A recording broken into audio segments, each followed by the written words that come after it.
Good afternoon, everyone, and welcome to the Center for Strategic and International Studies. I'm delighted to be here today. My name is Michelle Struck. I'm the director of the CSIS Human Rights Initiative and the director of the CSIS Humanitarian Agenda. It is our pleasure to have you here today, both in person and online, and we expect a great conversation and hope that you can participate as well in the Q&A session. We know that the issue of labor is critical to all stakeholders, be they government, business, or labor unions. The way that a country treats its workers is often indicative of its broader economic and social health. As we approach the third Summit for Democracy, which will be hosted by South Korea, it is worth reflecting on the progress that has been made over the last 4 years in terms of promoting respect for labor rights, both here in the US and abroad. I want to thank the International Labor Organization for their generous support for today's event and share that they have been a leader through their Global Coalition for Social Justice, which aims to intensify collective efforts to address social justice deficits and advance the implementation of the Sustainable Development Goals and the Decent Work Agenda. The US government has also made significant progress on labor rights via several new and innovative policies.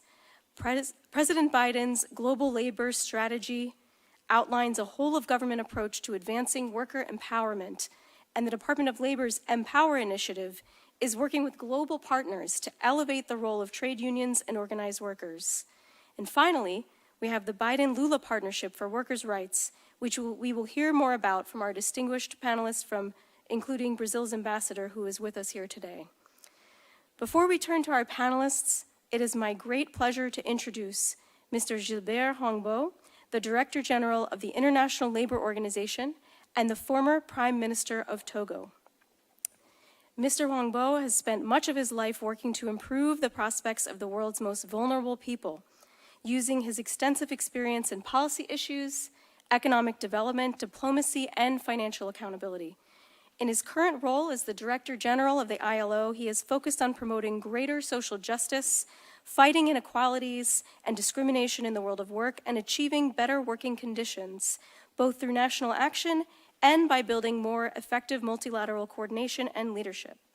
And to bring this about, he places special emphasis on universal social protection, decent work in global supply chains and in the platform economy, the fight against child and forced labor, protecting the rights of migrant workers, promoting social dialogue and freedom of association, ensuring just transitions, and attaining gender equality.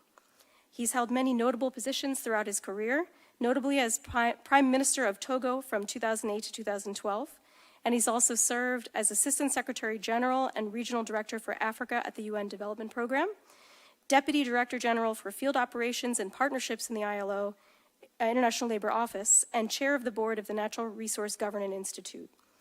So now I will welcome to the stage Director General Hongbo for his opening remarks, and after that, introduce our distinguished panel. Thank you again for joining us today.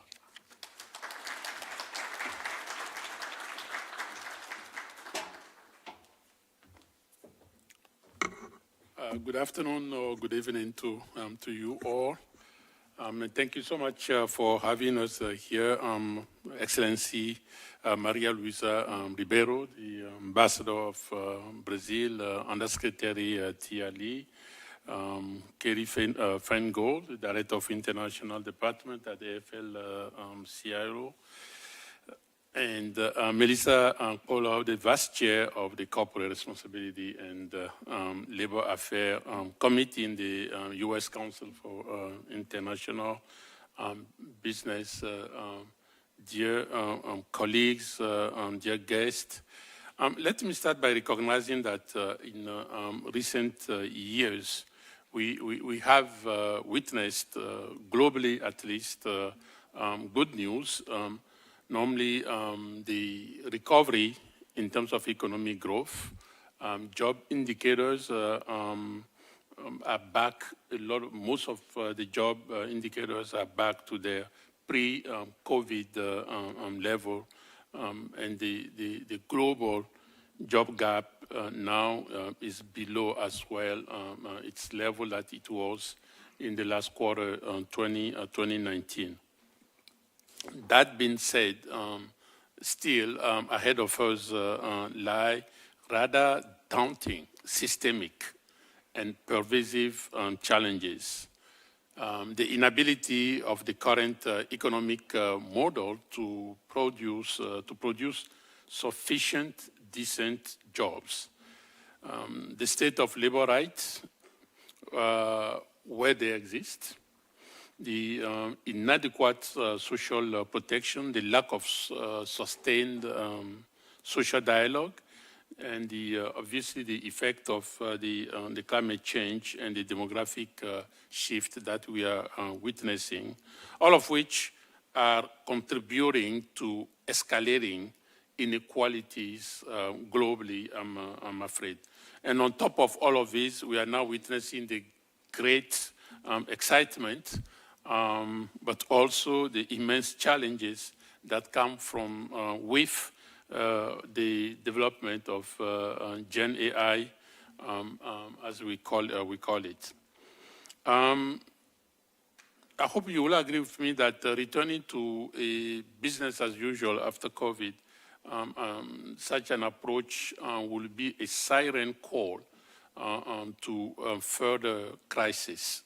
And that will betray the core aspiration of social, economic, and environmental sustainability.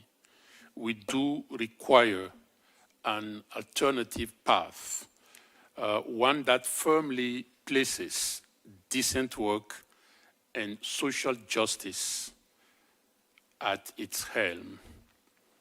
This is not merely a contemporary catchphrase.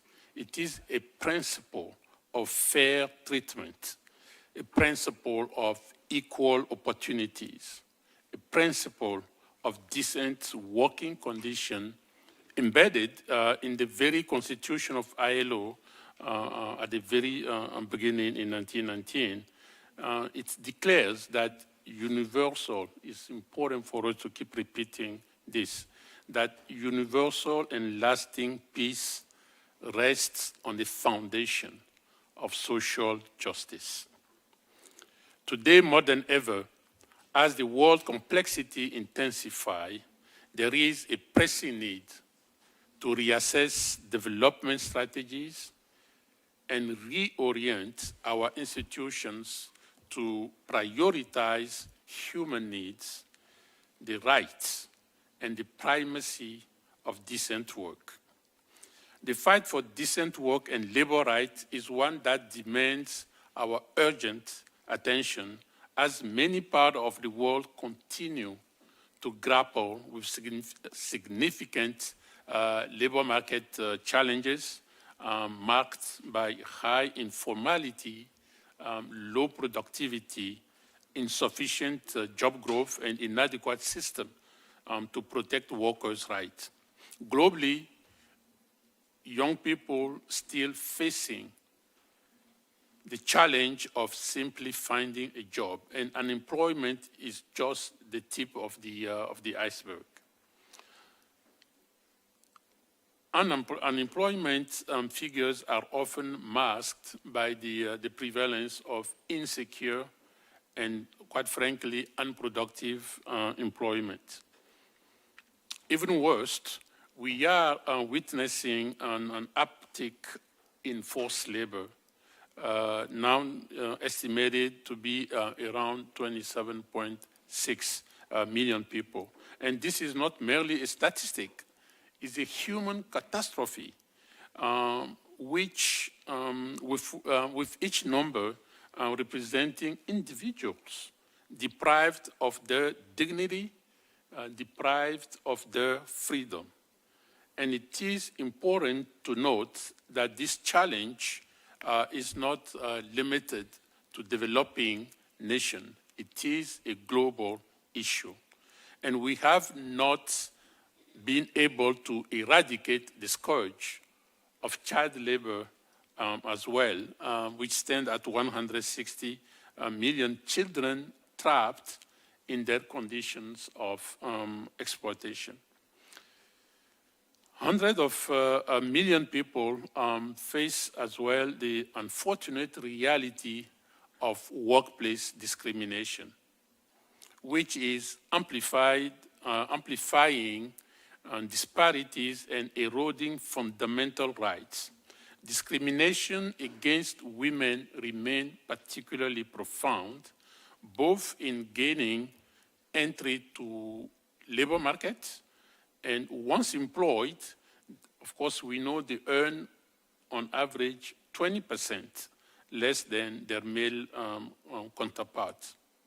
We also see fundamental freedoms being tested daily as attacks on workers' rights proliferate, making the effective implementation of the ILO's fundamental principle and right at work even more challenging.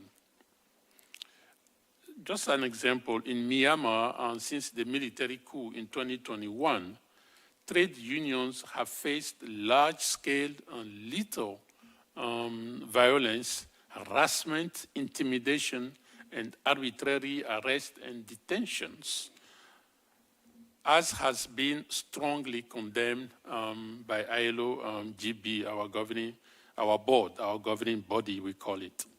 In countries like Guatemala or Venezuela, we are working alongside trade unions, employers, and government officials to strengthen the application of labor laws, particularly those enabling non-discrimination and ensuring the right to collective bargaining and protecting union leaders from violence and intimidation. We see growing discontentment around the world from those risking everything in their journeys to find work and create a better life, to squeezed middle classes feeling unheard. And this is driving demands for leaders to agree on decisive, affirmative action toward genuine social justice. At stake is a balanced approach to economic, social, and environmental dimension of our sustainable development, aiming to drastically minimize inequalities that have kept growing over the past 40 years and fighting poverty. For this to happen, a much greater emphasis needs to be placed on the social pillar out of those three. Gravitating around this is the concept of tripartism, bringing together the government, the employers, and the workers to address the challenges through dialogue, social dialogue, and focusing on our normative, ILO normative mandate. The vision of establishing a new era of decent work and social justice within our lifetimes is not something that is an attainable dream, honestly speaking.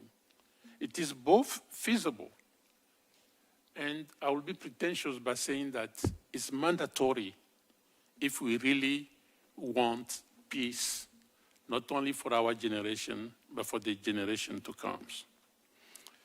The means, the policies, instruments, they do exist. What is required is a unified front to translate these resources into reality. The universal application of international labor standards should provide the benchmark for achieving decent work. This transformative journey demands leadership willing to confront decent work challenges at their core. So it does necessitate conscious, concerted action toward greater equality. I was honored to take part of the launch last September in the Biden-Lula initiative on workers' rights on the sideline of the UN General Assembly. And this is the type of bold multilateral leadership required to move the decent work needle forward. At the same time, we are also in ILO very much, I'm very much encouraged by the US presidential memorandum on advancing workers' empowerment, right, and high labor standard globally. And this reflects a comprehensive government commitment to promote consistency and coherence in its operations to ensure workers are protected not only nationally, but globally. We really, in ILO, we are looking forward to hearing the next steps so that we can really work together with the US administration in implementing this new, this vision and this initiative. Finally, let me recognize the commitment of the US and the Brazilian government, as well as the US Council for International Business, for numerous global and national trade unions that have formally joined the coalition, the Coalition for Social Justice that we have established. The next month will be key in identifying, finalizing, fine-tuning the thematics where we're going to focus our impetus, our additional work, so that we are not spreading, however, we are rather focusing on very specific agreed thematic. So I would like, in closing, by calling on all government and institutions to continue helping us in joining this coalition so that together we can put our effort for a better world. Thank you.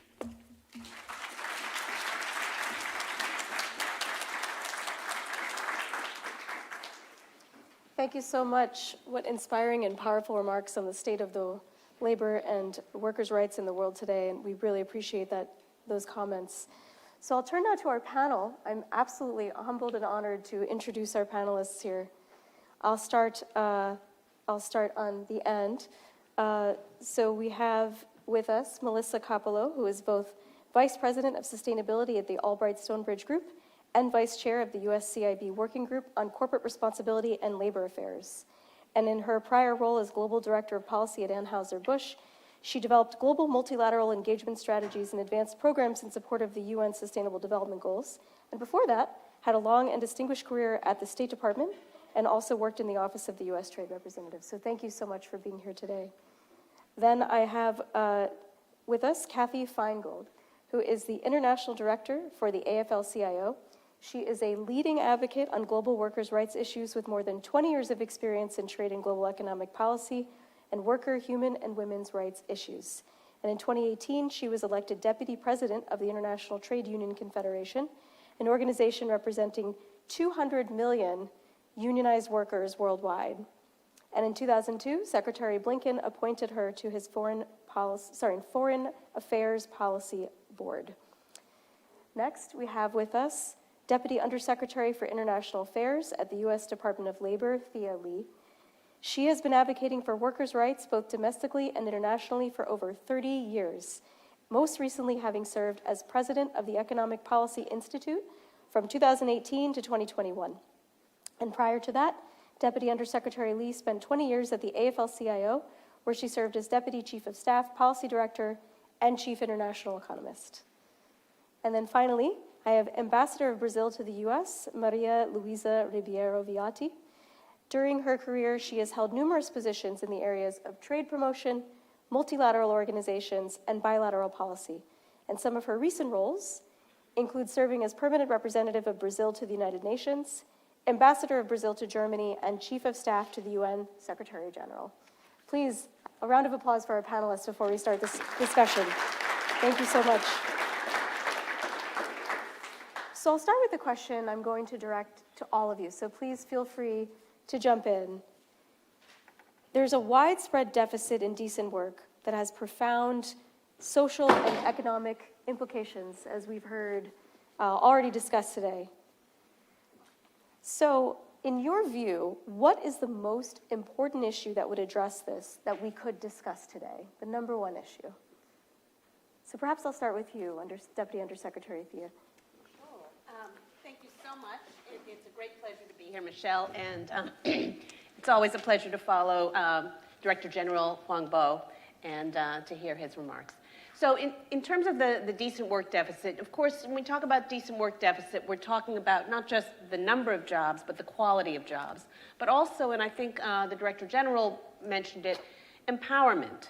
And so for that, I mean, the key really is freedom of association and collective bargaining. It won't come as a big surprise to you, given I have a long history in the labor movement.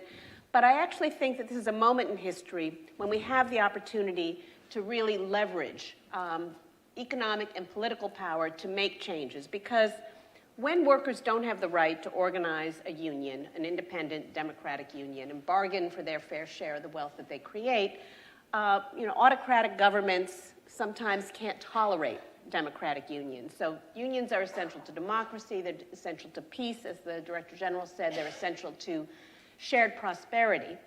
But I think we're at a moment where we can use our trade tools, the market access of the United States. We have, as I think a lot of people know, spent a long time, many decades, trying to incorporate stronger labor rights provisions into our trade agreements, but we also have really powerful tools with respect to forced labor, that the United States has an import ban on goods made in whole or in part with forced labor.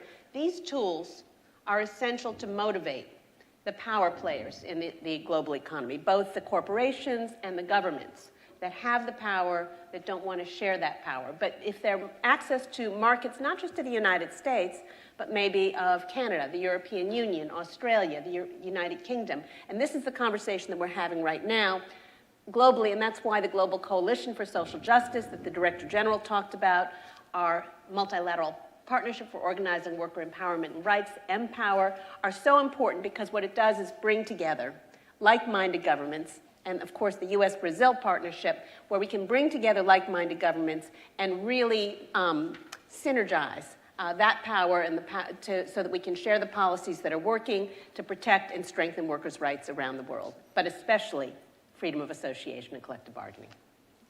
Thank you so much. So, sure, please. Jump in?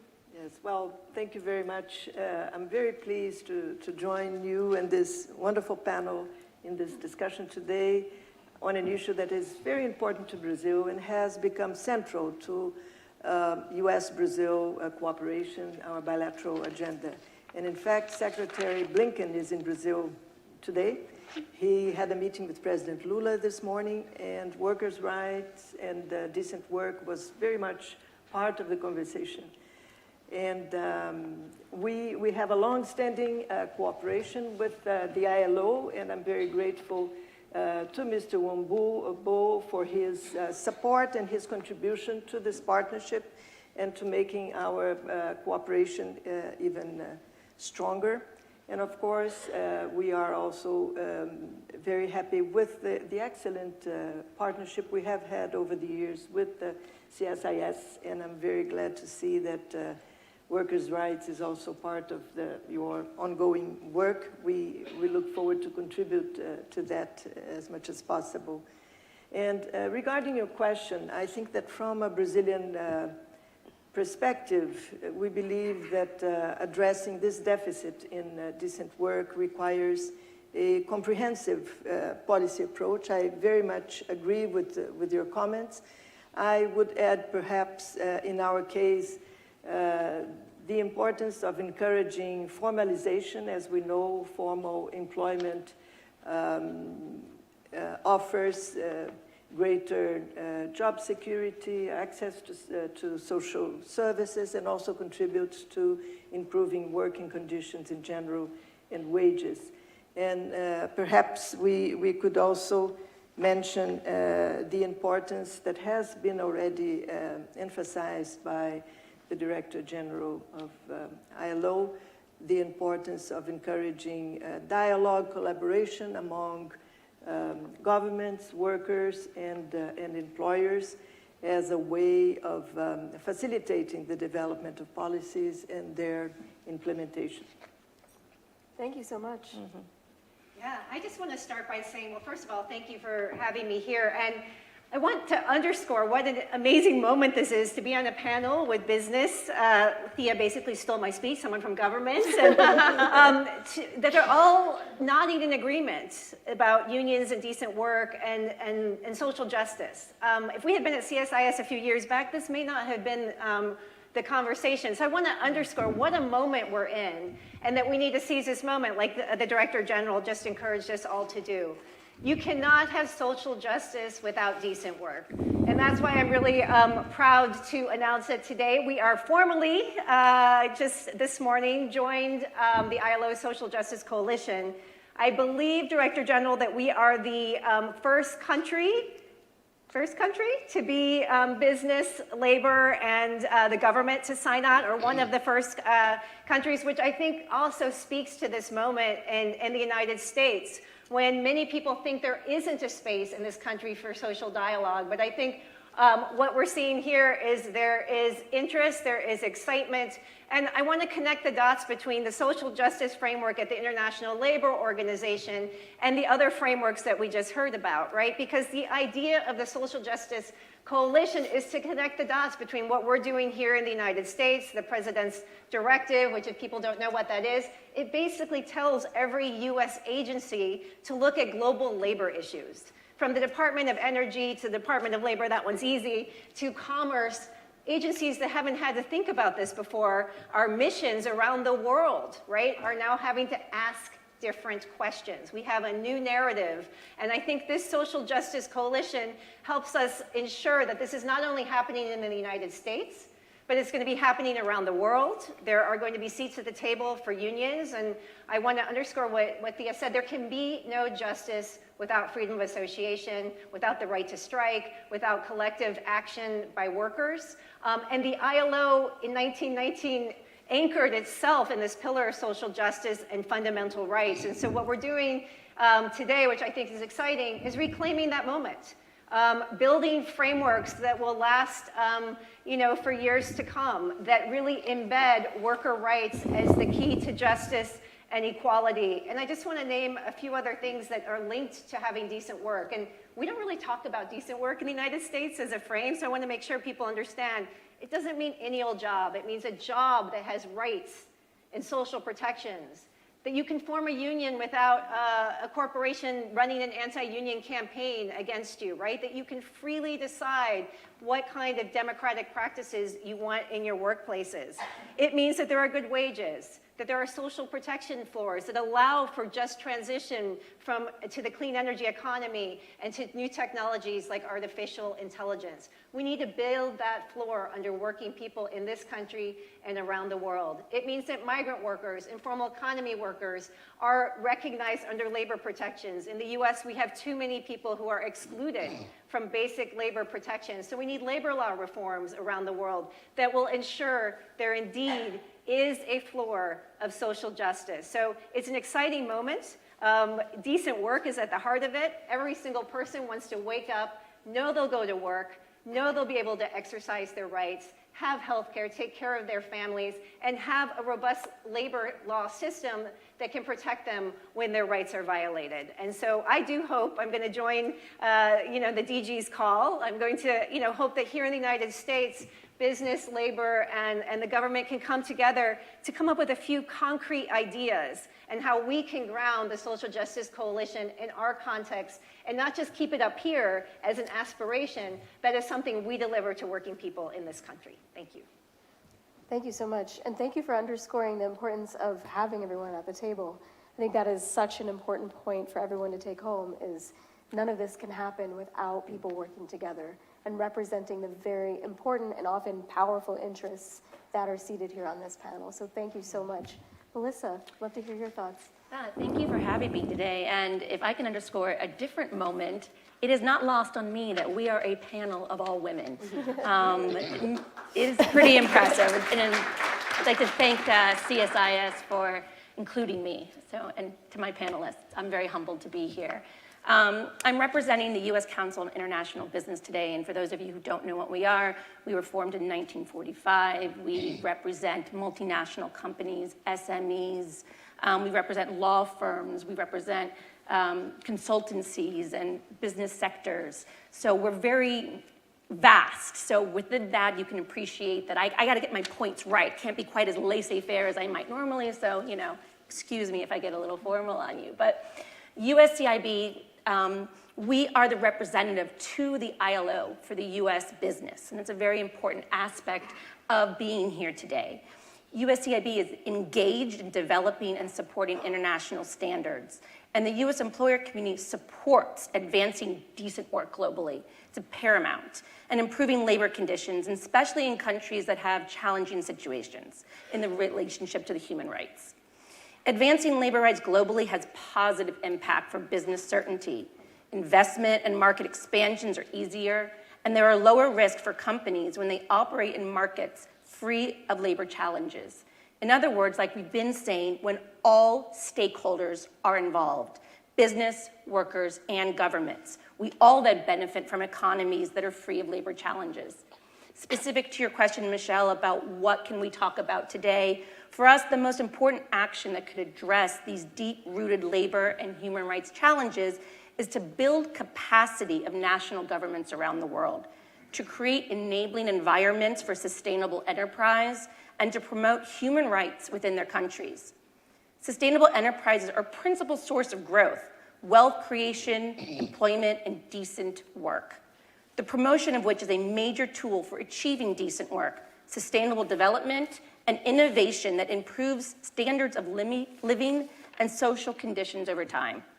An enabling environment for sustainable enterprise requires strong governance and rule of law, which are critical to minimize informality and address root causes of many labor and human rights challenges.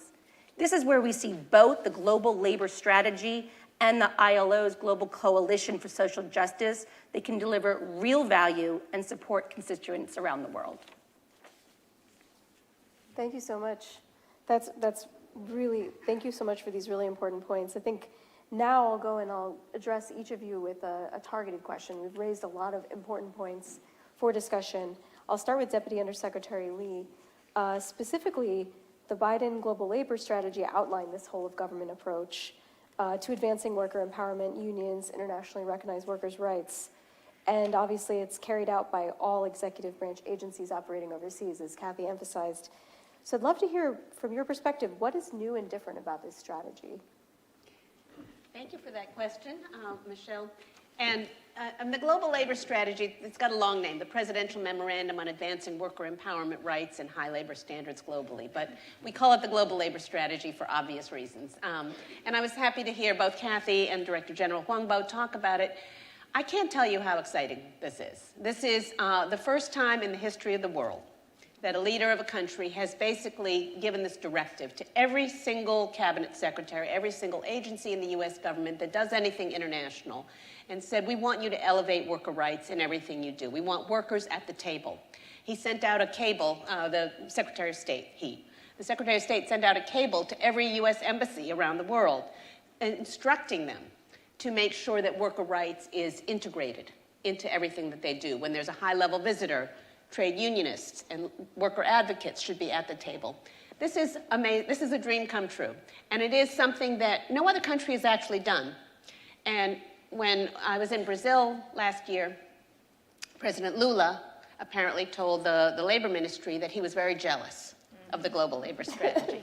So we are hoping that the global labor strategy can be a model, because actually one thing that we find when I travel around the world is that there are a lot of countries where the labor ministry never talks to the foreign affairs ministry or to the trade minister or the customs and border folks. And here in the United States, we're trying to break down all those silos, and I think we're doing it very effectively. So one of the things, for example, will be trainings, so that the ILAB, my little agency, the International Labor Affairs Bureau, is made itself available to provide trainings on workers' rights to other elements of the U.S. government that need it, whether it's foreign service folks from the Commerce Department or certainly from the State Department, but also Coastal Guard, that when they board a boat to look for illegal catch. They might also look and ask, how much are the workers getting paid? How long have they been on board the boat? How many hours do they work? And looking for signs of forced labor indicators. So those are all the kinds of things, and we're really excited. We have a new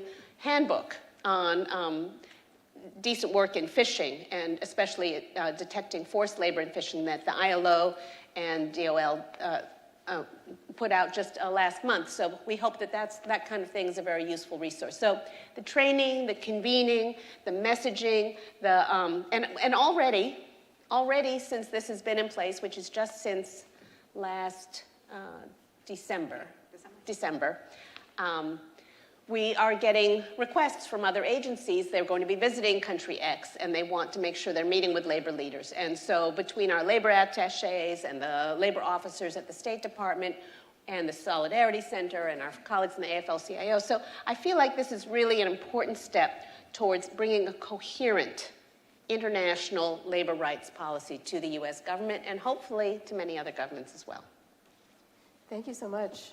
I wanted to ask Ambassador Viotti, we've talked a little bit about this bold initiative, that the U.S. is working on with Brazil.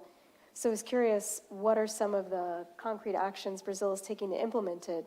And how is the U.S. government working with you, implementing the global labor strategy, but how are they working with you to support what you're doing? Well, very well. We just heard that we had the pleasure of welcoming Undersecretary Lee in Brazil last year. I also had the privilege of attending the launch of this initiative in September, and I was very impressed to see the degree of enthusiasm that it generated here in the U.S., but of course, very much so in Brazil. And I think that following the meeting in Brazil, I think we discussed mainly the issues we are going to focus on, and they have to do with a collaborative approach related to the platform economy, efforts to combat child labor and forced labor, addressing inequalities in the world of labor, generating quality employment, and promoting a green economy. And additionally, we explored opportunities of trilateral work with the ILO. Brazil has already been cooperating with ILO in a number of projects related to decent work. So this initiative, I think, can expand our cooperation even further. And Brazil also intends to bring this issue to the G20. Brazil is now chairing the G20, and we plan to bring this discussion to the G20 labor ministers and perhaps propose also a declaration on decent work, and possibly including also the issue of digital platform workers. So we are in the process of discussing this and planning for the G20 meeting as well.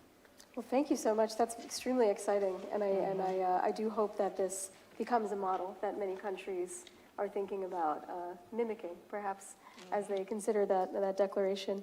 Kathy, I wanted to ask you, one of the Biden-Lula partnership's commitments is to protect workers as our economy is changing, particularly in the gig economy.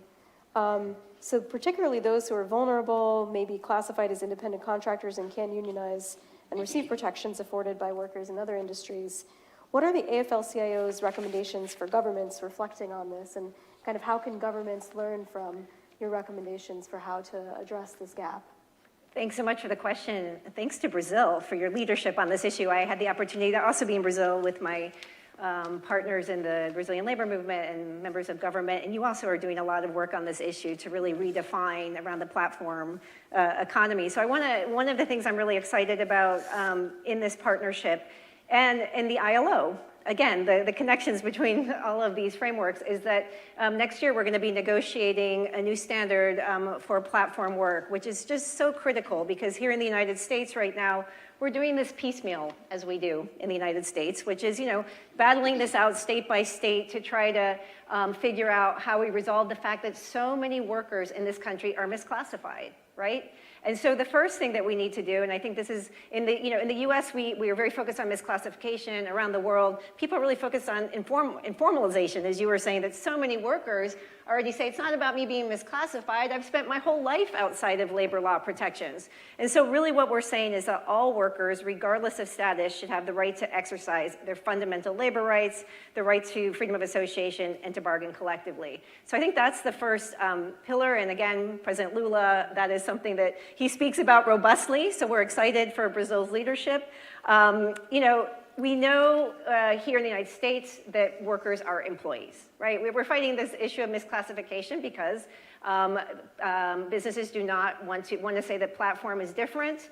Workers shouldn't have what we were just talking about in the first round of questions: decent work, social protection, right? Knowing they have a floor under them, knowing they have rights. Currently, that's the battle in our country. And so what I think is exciting about both the US-Brazil initiative and then the conversations that I think will connect out of the G20, I hope, into the ILO platform discussion is we need one framework. We don't need to do this state by state, country by country. This is what the ILO does best. They bring us together. We do social dialogue, bring business, labor, and governments together, get a framework so that we're not spending all this time and energy you negotiate something in Brazil, and then here in California, we negotiate something different with the same company. We want one framework that's robust, that recognizes all work. We need to be creative in labor inspection and enforcement. We need to make sure that there is social protection expanded to all of these workers. We have seen some wins in the UK, for example. The courts have already given employment status to ride-hail and delivery workers, and so that's an advancement legally. We need to continue to build out that robust legal argument. And there's some really exciting legislative initiatives, again, throughout the Americas. Brazil is leading on this. In Spain, they have an initiative on the riders bill, delivery food workers who have protections. So there's some exciting initiatives that are showing that indeed these workers, when they organize, they can have power, they can push back against misclassification and informalization. But we need to be doing it at a global level, and that is the power of the ILO. That's the role they play. It's about social justice, making sure these workers, regardless that they work for platform companies, they're workers, and they deserve decent work, the ILO fundamental rights protections. And I just want to end by saying, this also links to the other issues we've raised around precarity, migrant workers, low-income workers. The workers who are working in many of these jobs have for decades in our own country been excluded by labor law. Our labor law was intentionally built to exclude migrant workers in agriculture and domestic work. What we are trying to do with this platform work discussion, both in Brazil and at the ILO, is to finally set the record right for working people, right? Make sure no one's excluded. Doesn't matter if you're a migrant worker delivering food to you, or you're a domestic worker, or you're a migrant agricultural worker. You have rights, you deserve protections, and that's the heart of social justice and decent work. So really excited to connect the Brazil G20, the US-Brazil initiative, and then we'll all head to the ILO to negotiate a very, what I hope, robust standard that will give not only the United States, but the world guidance on how to ensure that all working people have protection and justice. Thank you so much. I'll turn to Melissa. The question is moving into, the role of the private sector, which has the ability to play and has this tremendous role in pushing for stronger labor rights standards and holding itself accountable through due diligence.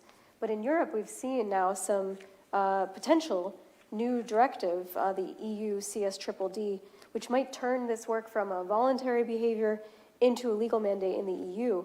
So I was curious sort of what you thought about that, particularly not just the CSDDD, but the idea of how business is thinking about this issue about standards. Yeah, thank you for the question.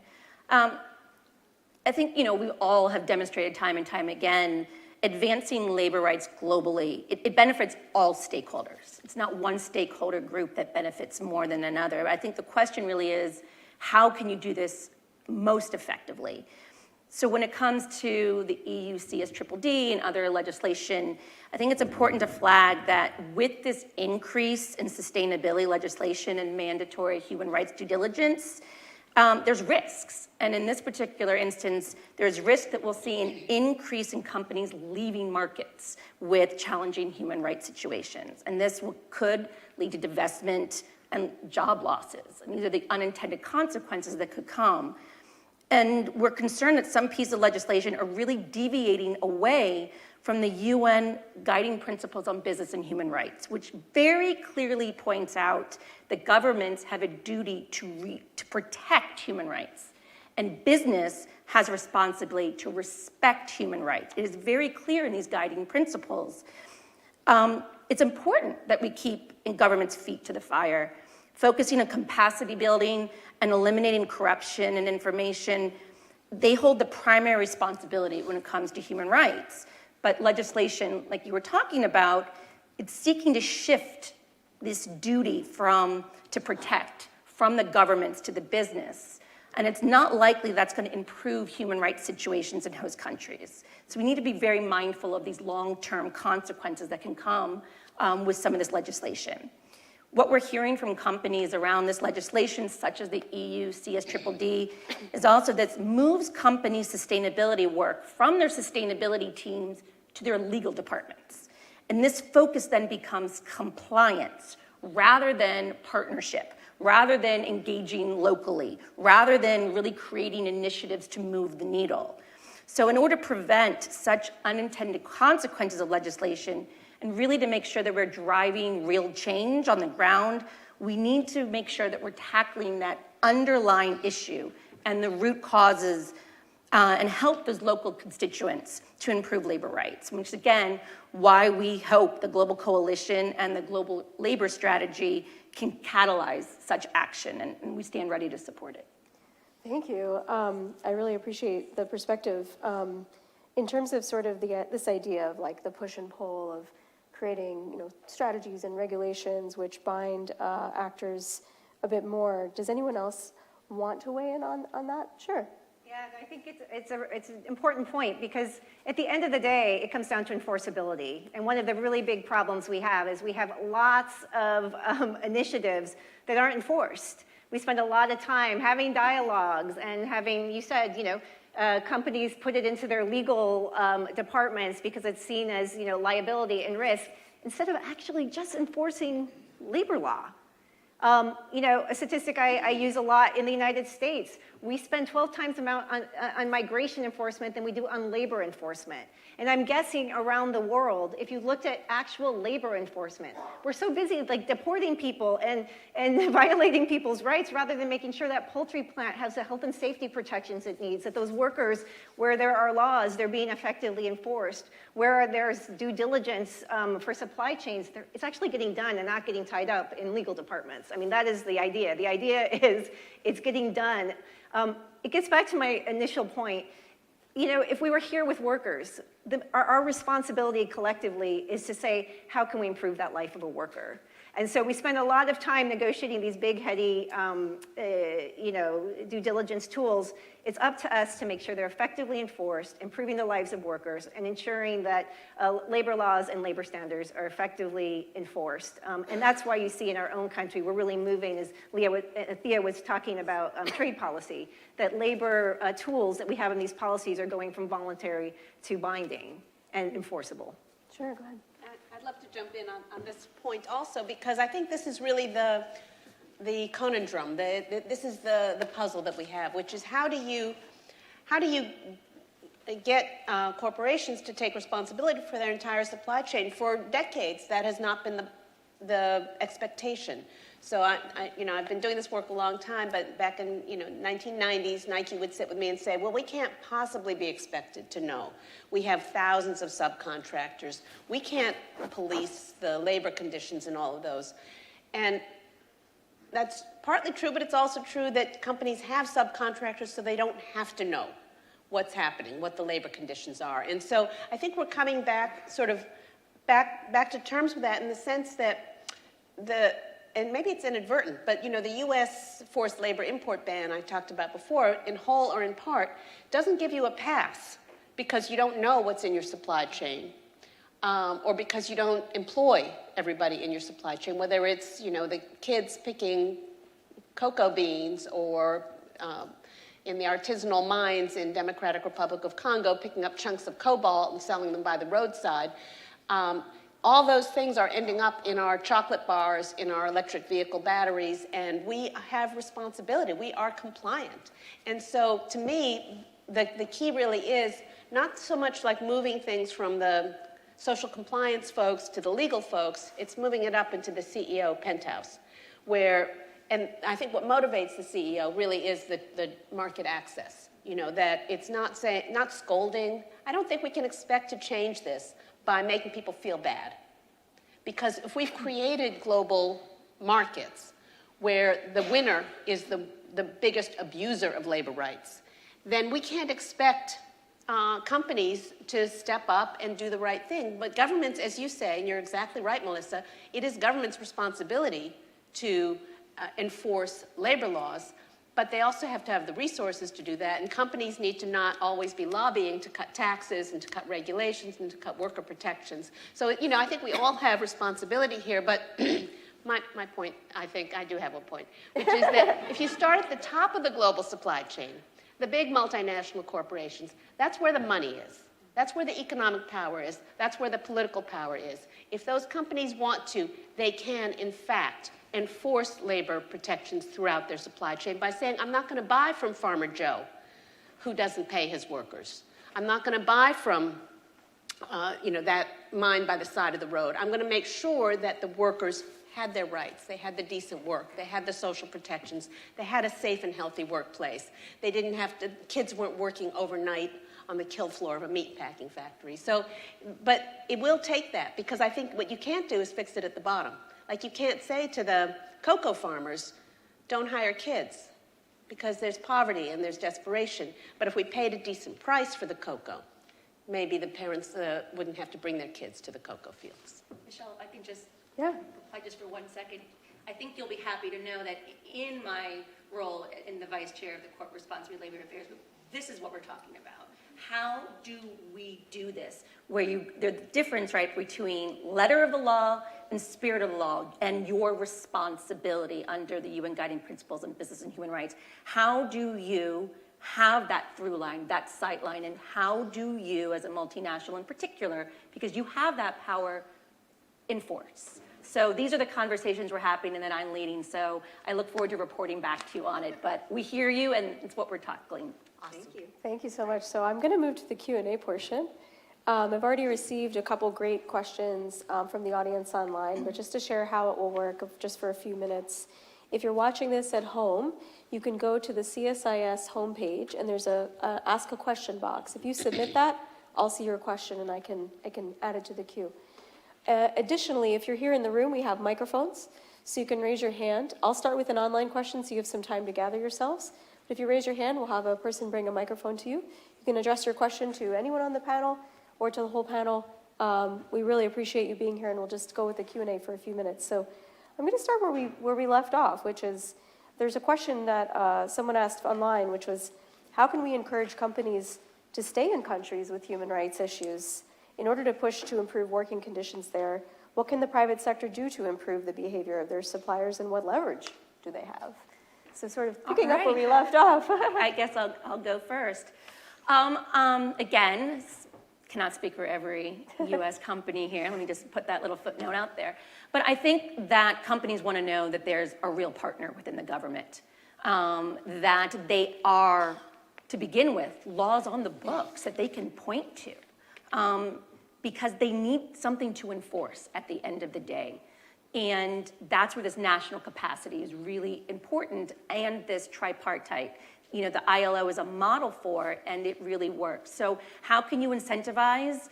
I think that at the end of the day, it costs a lot of money to leave market. It's not the first choice of a corporation to up and leave.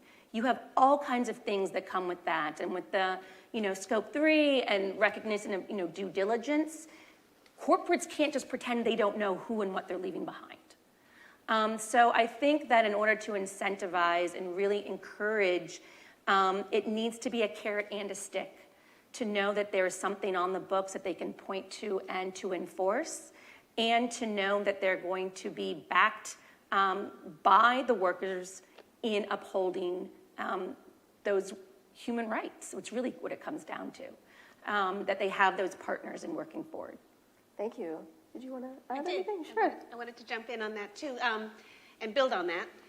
That I think, one of the things we talk about is remediation, that we always are going to encourage a company to stay and fix the problem. Not, you leave, you're not going to make the problem any better. You're going to leave poverty behind you.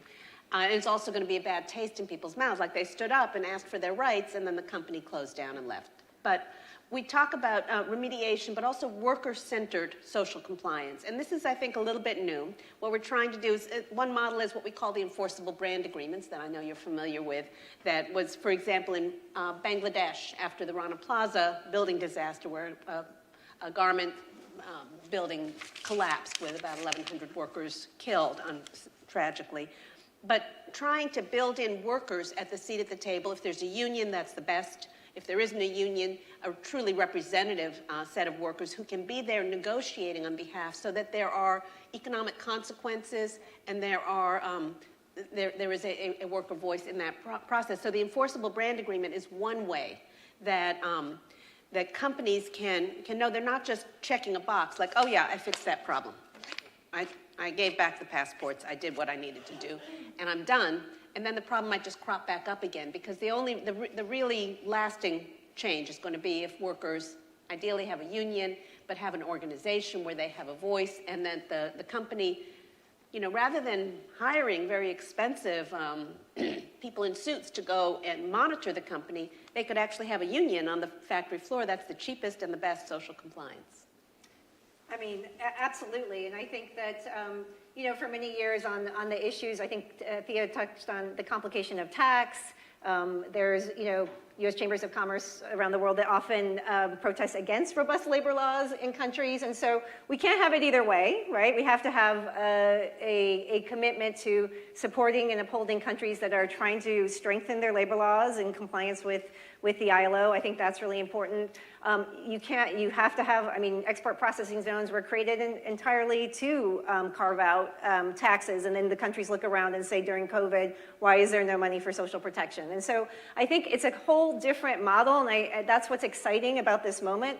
If you ask questions about what is needed, what is the model that's needed to improve the lives of workers while ensuring a sustainable environment, it's worker-centered. It's this model of talking to workers, having them at the table, and not doing this old kind of top-down approach, but making sure they are equal partners. And like Thea said, that's the cheapest for the billion-dollar industry that is the social compliance industry. Most of it has very little impact in improving the lives of workers, as what we have seen as the labor movement. It tweaks things here and there. There might be a better bathroom, a drinking faucet. It does not change the environment in which workers are profoundly working, where their rights are deeply protected and they have a right to organize a union. So again, I think having all of these pieces come together, Social Justice Coalition, us having and maintaining dialogue about what works, what doesn't work, is going to be key to moving forward in this moment.